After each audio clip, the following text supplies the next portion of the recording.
What's up, guys? Kuya 240 with some more parts that we got. Thanks to my friend Nunez.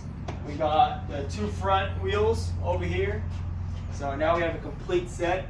Just need to clean it off. You can kind of see the difference of the underneath. Now this is a machine gun gray right here with the wraps on. So we're gonna clean that up. Eventually we're gonna get these wheels on. It's gonna look sick. So we got that. And over the week I got one more part, and next week we will show you the video of us installing it.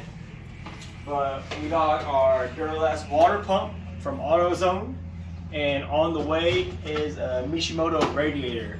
So we're going to take away all the cooling issues that we have with the vehicle, which will be in the next week episode. We're just here showing you guys what we're going to be doing over this week.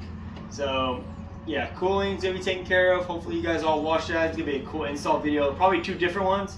The water pump thermostat, and then the radiator will be a different video as well.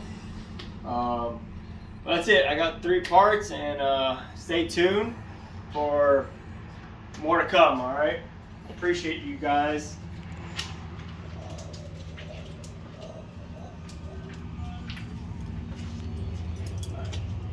Make sure to like, comment, subscribe, follow the dream, drive safe, and as always, keep it sideways.